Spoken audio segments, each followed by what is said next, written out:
Hello friends, आप सभी लोग कैसे हैं। हालांकि मैं भी अच्छा हूँ, बस सर्दी का मौसम कुछ ज़्यादा ही पड़ रहा है। सर्दी भी कुछ ज़्यादा ही है और तो सभी लोग बाकायदा स्वेटर पहने रहें और सर्दी से थोड़ा बच के रहें। बाहर अगर किसी काम से जा रहे हैं तो बाकायदा हेलमेट और जैकेट वगैरह पहन करके ही जाएं। तो आज का जो मेरा विषय है मेरे चैनल पर, इसका नेम है aquarium lover and aquarium accessories. आज का मेरा विषय है अपने पसंदीदा पेट के बारे में। हम सभी की कोई ना कोई हॉबी होती है। किसी को गाना सुनने का शौक़ है, तो किसी को गाना गाने का शौक़ भी है, बजाने का भी शौक़ भी है। सभी की अपनी अपनी अलग अलग हॉबी होती है। किसी की हॉबी खेलने की है, किसी की राइटिंग लिखने की है, किसी की कहानी लिखने की है। तो ऐसा कोई भी इंसान नहीं है जिसकी कोई हॉबी ना हो। हम सभी कोई ना कोई हॉबी ज़रूर होती है। उसी प्रकार किसी किसी की पेट पालने की भी हॉबी होती है कि मेरे पास एक कुत्ता हो, बिल्ली हो, या और भी कई चीज़ें ऐसी पालने वाली हैं जिनको हम पालते हैं। कई लोग एक्जोटिक चीज़ों पालते हैं, कई लोग अजगर पालने का शौक़ होता है। मैंने कई लोगों को देखा भी है, राउंड पाइथन आता है उसको लोग पाल लेते हैं, कई लोग एलिगेटर पाल लेते हैं। तो सभी की अपनी अपनी हॉबी है। किसी को लगेगा ये पागलपन है, पर जो पाले उसे अच्छा लगता है। तो इस चीज़ को हम पागलपन भी नहीं कह सकते, ये सबका अपना पसंद है। किसी को कुछ खाने की आदत है, किसी को कुछ खाने की आदत है। अब जो इंसान मीट खाता है, जो इंसान मीट नहीं खाता है, तो मीट नहीं खाने वाला कहेगा ये पागल है, और खाने वाला कहेगा कि ये पागल है। तो पागल कोई नहीं है, सभी अपनी जगह सही है, सभी अपनी जगह अच्छे भी है। बस वो तो हमने मान रखा है कि ये पागल है, कि ये पागल है, बस वो मानने की बात है। अब शेर गाय से कहे गाय पागल है, और गाय शेर से कहे कि ये पागल है, तो जो जैसा उसका जिसका जैसा स्वभाव है वो वैसे ही काम करेगा। शेर का काम अगर मीट खाना है तो वो मीट ही खाएगा, घास नहीं खाएगा। और गाय का काम अगर घास खाना है तो वो मीट तो खाएगी। तो सभी का अपना अपना एक स्वभाव है, अपना अपना एक रहन सहन है, सभी उस माहौल में ढले हुए हैं। जैसा कि मैं बात कर रहा था, सभी की अपनी एक ना एक हॉबी होती है पेट के प्रति। किसी को कोई पेट पालना है, किसी को कोई पेट पालना है। वैसे ही एक्वेरियम हॉबी में जब कभी हम लोग मार्केट से निकल रहे होते हैं या किसी ऐसी जगह से निकल रहे होते हैं जहाँ पर एक्वेरियम की शॉप होती है, तो हम कितना भी अपनी नज़रों को एक बार नीचे कर लें या दाएं बाएं कर लें, अगर सामने एक सुंदर सा एक्वेरियम रखा हुआ है तो आपका मन एक बार उसकी तरफ जरूर जाएगा। आप भले ही उसको ना रखें, ये कोई ज़बरदस्ती नहीं होती है कि नहीं रखो, ये आपकी इच्छा के ऊपर ही होता है कि सामने कोई भी चीज़ सुंदर सी रखी हो, चाहे वो एक्वेरियम हो, कोई खिलौना हो, कोई सजावटी सामान हो, कोई भी सामान हो, आपके अंदर इच्छा आएगी कि ये मेरे पास हो। ये 100% है, इसमें कोई वो नहीं, साजिश भी नहीं होती है, कोई साजिश कर रहा हो कि नहीं ये इसको अच्छा लगे, ये इंसान इसको खरीदे, तो ऐसा कुछ भी नहीं होता है। ये हमारी मन की भावना बोलती है कि ये मेरे पास हो। हम दुकानदार के पास जाते हैं, सामान का रेट पूछते हैं, भाई ये सामान कितने का है। उसके जो रेट हैं वो कम हैं, ज़्यादा हैं, जो भी हैं, दुकानदार आपको बता देता है कि भाई ये 500 का है, 400 का है, 300 का है, जो भी उसे प्राइस लगा उसने आपको बता दिया और आपने उसको ले भी लिया। पर अगर बात करें एक्वेरियम हॉबी की, तो कोई भी अच्छी चीज़ जो आपको दिख रही है तो उसे आंख बंद करके बिल्कुल न लें। कि हम गए, बोले भैया ये वाला एक्वेरियम दे दीजिए, कैसे सेटअप होगा ये, उसने आपको दे दिया, आपने पैसे दे दिए, घर आए, रखा, चलाया, लेकिन जैसा वो वहाँ दिख रहा था, समझ रहे ना, जैसा आपको दुकान में दिख रहा था वैसा घर पे नहीं दिख रहा आपको। जितना क्लियर, जितना साफ वो दुकान पे था, आप घर पे लाए, 4 दिन हुआ वो गंदा हो गया पूरा। अब फिर आप दुकान के पास गए, भैया मेरा एक्वेरियम पूरा गंदा हो गया। उसमें पीलापन आ रहा या वो सफ़ेदपन आ रहा या इतना गंदा हो गया मछली ही नहीं दिख रही अब तो हम क्या करें भैया। तो भैया को तो मिल गई व्यवस्था, चलो ठीक है क्या काटना शुरू करो। बोले ये वाला नहीं, आप ये वाला फ़िल्टर लगाओ। लगा लिया आपने, उसमें ही मज़ा नहीं आया। बोले अभी ये वाला फ़िल्टर लगाओ। एक्सचेंज नहीं करेगा कि उसने जो फ़िल्टर आपको पहले दिया था उसको बदल के आपको दूसरा दे दे, तो वो नहीं करेगा, वो नया टिपाता रहेगा नया।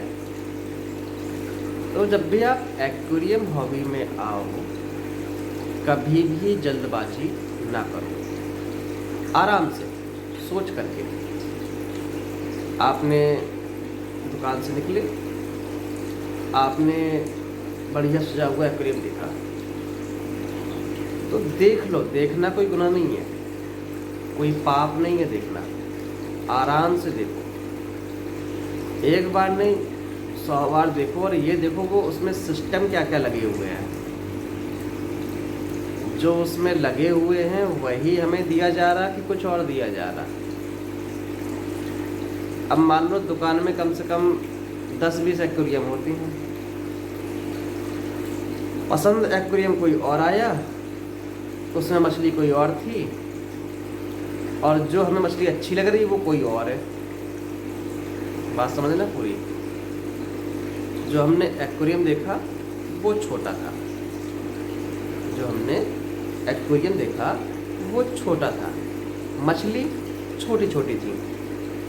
एक्वेरियम अच्छा लगा ये वाला, और जिसमें बड़ी बड़ी मछलियाँ पड़ी थी, मछलियाँ लेकिन वो वाली पसंद है। एक्वेरियम ये वाला हो, मछलियाँ वो वाली हो। अब समझो, छोटा सा रूम था, छोटा सा रूम, अच्छा बहुत लगा कि कितना सुंदर रूम है, कितना प्यारा रूम है, पर वो किसका रूम था? छोटे छोटे बच्चों का। तो वो आराम से लेट सकते हैं, आराम से बैठे खाना भी खा सकते हैं, अपना काम भी कर सकते हैं। और आप गए, यह ऐसी रूम चाहिए मुझे, ऐसा। आपने बिल्कुल वैसा ही रूम बना लिया या मिस्त्री से कह के बनवा लिया। अब अंदर गए, बोले रूम छोटा है, कुर्सी पे खाना खाने बैठे, कुर्सी पे फिट ही नहीं आ रही, क्योंकि आपको रूम तो वो वाला अच्छा लगा और आप व्यवस्थाएं देखना भूल गए कि वो किसके लिए रूम बना और हम किस रूम के लिए हैं, हमारे लिए कितना रूम बड़ा चाहिए, वो नहीं किया। तो जाहिर सी बात है प्रॉब्लम होगी। वैसे ही फिश में है, अगर आप छोटा एक्वेरियम देख के आए हैं तो छोटी ही फिश पालो उसमें, क्योंकि वो उसी के लायक बनी है और तभी उसका फिल्ट्रेशन अच्छे से हो पाएगा, उसका प्रॉपर केयर हो पाएगा। बड़ी फिश डाल दोगे तो केयर ही नहीं होगा, जाहिर सी बात उसका गंदा होना जारी रहेगा। आप फिल्टर कोई भी लगा लो, उससे कोई फर्क नहीं पड़ता। अगर फिल्टर की कैपेसिटी अगर है आपकी साफ़ करने की है 5 और मछली गंदगी कर रही है 6, तब भी 1 बचता है। बात समझने वाली है। अगर आप 5 रुपये कमा रहे हैं और खर्च करना है आपको 7 रुपये, देखा जाए तो अभी 2 अभी आप घाटे में हैं कि 5 तो आप कमा रहे, 7 खर्च कर रहे हो, तो उसका मतलब जो 2 बच रहा है ना, वो आपके ऊपर ही लदेगा कर्ज। तो काम ऐसा करो या फिश ऐसी पालो कि उसका फिल्ट्रेशन कम रहे हमेशा। मतलब अगर फिल्टर पानी को 7 बार साफ़ कर रहा है तो मछलियाँ गंदगी से 3 बार कर रही हैं। इस प्रकार का रेशियो कर रहेगा तो फिल्टर हमेशा 2 कदम आगे रहेगा आपका सफाई के मामले में। और अगर आप उसका उल्टा करोगे कि फिल्टर कर रहा है 5 बार, मछली गंदी कर रही है 7 बार, 8 बार, 9 बार, तो हमेशा पानी गंदा ही मिलेगा, आपको साफ नहीं मिलेगा। ये क्लियर है। तो जब हम नए हैं तो क्या करें? मान लो हम बिल्कुल नए ग्राहक हैं, हमें कुछ नहीं पता है इसके बारे में, क्या होता है क्या नहीं होता, कुछ भी नहीं पता। तो हमारा पहला स्टेप क्या होना चाहिए? तो मेरी सलाह तो यही रहेगी, आपका पहला स्टेप ये हो कि आप किसी शॉप पे अगर गए हो तो आप पहले फिश वगैरह देख लो अच्छे से, एक बार चारों तरफ नजर घुमा लो अपनी, देख लो। सबके अगर नाम पूछना है तो नाम भी पूछ लो, उनको नोट कर लो नामों को, ठीक है ना। फिर अपने घर पर आओ आप, रिलैक्स होकर आराम से बैठो, बढ़िया खाना पीना खाओ, चाय पियो, फिर देखो उन सभी में से आपको कौन सी फिश अच्छी लग रही है। अगर मेरी सलाह अगर ली जाए तो मैं तो ये कहूँगा, एक आता है छोटा ग्रुप मछलियों का, जिसमें हमारी वीडो, आपकी जेब्रा डाइनो, कैट्रास और आपकी मौली, ठीक है ना, और ये आपका क्या नाम इसका, वीडो वगैरह है, इस टाइप की फिश आती है। तो ये हो गई आपकी छोटी फिशेस जो आपके छोटे एक्वेरियम में आराम से आ जाएंगी, कचरा भी कम करती हैं, खाती भी कम हैं, तो ये नॉर्मली रह लेती हैं, इन्हें कहीं कोई दिक्कत नहीं होती।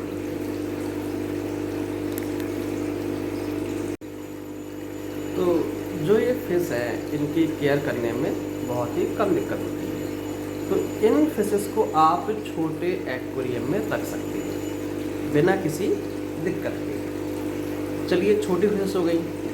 अगर आपका मन आ रहा है गोल्ड फिश पर, तो गोल्ड ग्रुप में उनका पूरा ग्रुप ही होता है अलग, जिसमें गोल्ड फिश किसी भी फिश का रह सकती है।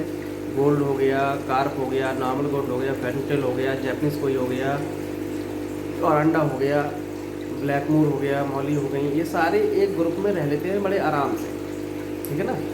तो अगर मान लीजिए अगर आपका इन फिशेस की ओर ध्यान जा रहा है, मन हो रहा है कि हमें ये फिश पालनी है, तो कम से कम आप एक्वेरियम को 3 फीट का बनवाएं, कम से कम। ज़्यादा हो जाए नो प्रॉब्लम, पर कम से कम 3 फीट तो हुई, क्योंकि ये फिशेस बड़ी होती हैं बाद में, आज नहीं तो कल बड़ी होंगी, लेकिन बड़ी ज़रूर होंगी, और उन्हें घूमने के लिए जगह भी चाहिए, तभी आपकी फिश प्रॉपर हैप्पी रह पाएगी, वरना वो आज नहीं तो कल मर जाएगी। तो अगर आपका मन गोल्ड ग्रुप की ओर जा रहा है तो आप जाहिर सी बात है बड़ा टैंक लेकर के चले। इसके बाद हमारा आता है चिक्ड ग्रुप। ये मीठी फिश होती हैं, मीट खाती हैं, कोई दिक्कत नहीं है। आप अगर आप मीट खाते हो तो आपके लिए फिश बहुत अच्छी है। तो ये जो फिश हैं इन्हें चाहिए इनसे भी बड़ा टैंक, मिनिमम 3 फीट तो हुई, कम से कम 3 फीट तो हुई, ज़्यादा है तो इनके लिए बहुत अच्छा है। अगर आपके पास 3 फीट का टैंक अगर है तो आप इतने बड़े टैंक में भी आप सिर्फ 2 या 4 इतना ही चिकन फिश रखें बस। जैसे आपका ऑस्कर हो गया, पैरट हो गया, फ्लावर हो गया, अरवाना हो गई, तो मिनिमम 3 फीट चाहिए, पर लेकिन ज़्यादा मैसी मत करिएगा उसको। उसमें आपने पैड भी डाल दी, तो ऑस्कर भी डाल दी, हॉर्न पैड डाल दी, फ्लावर हॉर्न डाल दी, इसके अलावा आपने चिकन डाल दिया, अरवाना डाल दिया, राइट टेल कट फिश डाल दिया, आपने सभी फिश उठा के उसमें डाल दी। अब वो आपसे भी फाइट कर रही है, चलना जगह के लिए, फिर जगह कम पड़ जाएगी उनको, और बहुत जल्दी ग्रो होती हैं ये फिशेस। अगर आपको चाहिए कि हमारी फिश जल्दी ग्रो हो तो आप चिकन ग्रो पाल सकते हैं नॉर्मली, कोई दिक्कत नहीं है, पर इनके लिए टैंक बड़ा चाहिए। और कोई भी फिश पालो, जैसी आपकी फिश उसमें रखी गई है वैसे ही उसका फिल्ट्रेशन भी लो। कम फिश है आप छोटा फिल्टर लगा लो, कोई दिक्कत नहीं। थोड़ा फिश अगर ज़्यादा है क्वांटिटी उनकी तो आप बड़े फिल्टर की ही ओर जाओ, कि बड़ा फिल्टर रहेगा नॉर्मली हैप्पी रहेंगी, फिल्ट्रेशन अच्छा रहेगा हमेशा। अगर आप सम फिल्टर लगा लो, हैंडमेड फिल्टर लगा लो, ये ज़्यादा अच्छे काम करते हैं कंपनी फिल्टर के अपेक्षा, क्योंकि इनमें अपने हाथ से हम लोग बनाते हैं, हाथ से बनाया पता है किस प्रकार साफ करेगा। हम 1 की 2 लेयर लगा दें, 3 लेयर लगा दें। कंपनी के जो फिल्टर तो उनमें गिनती की लेयर होती हैं, और हम अपने अकॉर्डिंग लेयर को बढ़ा सकते हैं, कम कर सकते हैं। तो इस प्रकार से क्या है, हम फिश हॉबी में आ सकते हैं। तो जो पहला ध्यान रखना है वो हमें यही ध्यान रखना है कि हमारा फिश को पालने का मन किस ओर जा रहा है, कौन सी फिश पालने का मन हो रहा है। जैसी फिश पालो वैसा ही अपना हमें सिस्टम बनाना पड़ता है। अगर कभी कोई दिक्कत हो रही है, आपको भी लग रहा है कि मुझे समझ में नहीं आ रहा कि मैं क्या करूं, तो मैं कहूँगा सलाह लो, दुकानदार सलाह मत लीजिए। यूट्यूब पे हज़ारों यूट्यूबर हैं, हज़ारों फिश हॉबिस्ट हैं, आप उनसे सलाह लीजिए। जैसे कि एक मैं भी हूँ, मैं शॉपकीपर भी हूँ, साथ में हॉबिस्ट भी हूँ। शॉपकीपर तो मेरे कस्टमर्स ने मुझे बना दिया, क्योंकि उनकी ज़रूरतों को पूरा करने के लिए मुझे शॉपकीपर बनना पड़ा। और वैसे देखा जाए तो मैं वैसे एक हॉबिस्ट हूँ। मेरा पहला काम होता है सही सलाह लेना। अब सलाह अगर इंसान मानता है तो ठीक है, वरना जो नहीं मानता है वो मार्केट जाता है, फिर बाद में मेरे पास ही आता है। तो मेरी सलाह यही रहेगी कि पहले आप सोचो समझो, उसके बाद ही कोई फैसला करो कि मुझे कौन सा फिश पालना है, कौन सा फिश नहीं पालना है। तो पहले आप फिश का तय करो, उसके बाद एक्वेरियम का तय करो, उसके बाद फिर देखो कि मेरे फिश 2 हैं 4 हैं, उसके हिसाब से कौन सा फ़िल्टर, मेरे टैंक में कितना लीटर पानी आ रहा है और ये कम से कम 5 बार रिसाइकिल हो जाए। मान लीजिए आपके टैंक में पानी है 200 लीटर, तो आपका फ़िल्टर ऐसा हो कि जो कम से कम 200 लीटर पानी को 5 बार साइकिल कर दे, मतलब 1000 लीटर। तो फ़िल्टर कम से कम 1 घंटे में 1000 लीटर पानी को फ़िल्टर कर दे, तो वो फ़िल्टर आपके लिए अच्छा है। वो पानी को जितनी ज़्यादा बार रिसाइकिल करेगा उतना ही आपके लिए बेनिफिट है, उतनी पानी आपका साफ़ रहेगा। तो इस प्रकार से क्या चीज़ों को हम देखते हैं। बाकी अगर कहीं कोई दिक्कत होती है तो आप मुझे सलाह लो, पहले काम कर लो फिर सलाह लो, वो बेकार है। अगर उसने कहा कि आपके पास जो फ़िल्टर है वो बेकार है, वो काम का नहीं है, फिर आप कहोगे लो मैं फालतू में ले आया। तो इसलिए कोई काम करने से पहले सलाह लो, क्योंकि चाहे वो फिश हो, चाहे फ़िल्टर हो, चाहे टैंक हो, एक बार हम ले लेते हैं तो फिर वापस कोई नहीं करता। अब मान लीजिए आप टैंक छोटा ले आए, फिश बड़ी ले आए। अब आपने सलाह ली किसी से, उसने कहा भाई आपकी फिश बहुत बड़ी है टैंक के हिसाब से। अब पता चला कि ना फिश वापस होगी ना टैंक वापस होगा। तो कोई चीज़ करने से पहले एक बार सलाह लो कि कौन सा मेरे लिए ठीक है। अगर टैंक छोटा है आपके पास तो आप छोटी फिश पालो, उसको प्लांटेड टैंक में कन्वर्ट कर दो, लाइव प्लांट लगाओ उसके अंदर, बहुत ही सुंदर लगता है, कम से कम मेंटेनेंस होता है, कम खर्च आता है, सुंदरता का तो कोई तोड़ ही नहीं है, बहुत सुंदर लगता है देखने में। सबकी पहली चीज़ वही टैंक होता है। तो गोल्ड फिश भी अच्छा है, सभी फिश अच्छी हैं अपनी जगह पर, बस केयर के ऊपर है आपके पास समय कितना है, आप उसका कितना केयर कर पा रहे हो। केयर कम कर पाओगे, समय कम है, तो मैं कहूँगा प्लांटेड टैंक को बनाओ, सबसे बेटर है। इसके अलावा और भी कुछ चीज़ें हैं जिनको हम बारी बारी नए नए वीडियो में आपके साथ शेयर करेंगे। तो आप सभी मेरे चैनल देखते रहें और चैनल को लाइक सब्सक्राइब कर दीजिए, ताकि आपको भी सलाह सही समय पर मिल सके। मेरा जो कॉन्टैक्ट नंबर है वो है 8115702071, जिस पर आप कभी भी कॉल कर सकते हैं किसी भी सलाह के लिए। अगर मैं कॉल नहीं उठा पा रहा हूँ आपका, तो आप व्हाट्सएप पे मैसेज छोड़ दीजिए या सिर्फ कॉल करिए एक बार। मैं जैसे ही फ्री होता हूँ तो मैं कॉल को वापस कर देता हूँ। तो आप इस चीज़ से निस्बत कर रहे हैं। बाकी कभी कोई हेल्प चाहिए हो तो ज़रूर मुझसे पूछें, या मैं आपकी हेल्प नहीं कर पा रहा तो जो हॉबिस्ट हैं उनसे सलाह लें। शॉपकीपर आपको कभी सही नहीं बताएगा, क्योंकि उसका काम है बिजनेस करना आपसे। जितना फिश आपका मरेगा उतना ही उसको प्रॉफिट होता है, या आप उससे और नहीं फिश लेंगे। आप जितने बार जाएंगे आपको वो एक नया सामान पकड़ा देगा कि आप ये नहीं ये सामान लगा लो, ये नहीं ये सामान लगा लो। वो बस आपको लूटता ही रहेगा। इससे अच्छा है कि आप ऐसे लोगों से बचें और सही लोगों के पास जाएं और सही सलाह लें। तो आज के लिए इतना ही इस वीडियो में। अब अगले वीडियो में हम प्लांटेड टैंक के बारे में बात करेंगे कि प्लांटेड टैंक को बनाने में कितना खर्च आता है, कैसे बनता है, कितना पैसा खर्च करना पड़ता है। तो वो सभी हम बातें अगले वीडियो में करेंगे। आज के लिए इतना ही। सभी को थैंक यू मेरे चैनल पे आने के लिए, और सभी से गुजारिश है सभी थोड़ा सपोर्ट करें इस चैनल को शेयर करने में, ताकि जो हमारे और लोग हैं जिनको नहीं मालूम मेरे बारे में या इस शॉप के बारे में, तो वो भी जान सकें। और आज नहीं तो कल वो मेरे पास आए, मुझसे हेल्प लें। मुझे बहुत ही अच्छा लगता है हेल्प करना लोगों का, कि वो सही चीज़ पर आए और अपनी हॉबी को बाकायदा कायम रख सकें आगे के लिए। ऐसा ना हो कि आज हॉबी में है, फिर कई लोगों की फिश मरती है, वो थक जाते हैं कि अब तो बहुत फिश मर रहा है मेरा, मैं एक्वेरियम का किराया रख दूँ, मुझे नहीं पालना। तो ऐसा भी ना हो, तो इस कारण सभी लोग हॉबी में आए। चलिए आज के लिए इतना ही, धन्यवाद।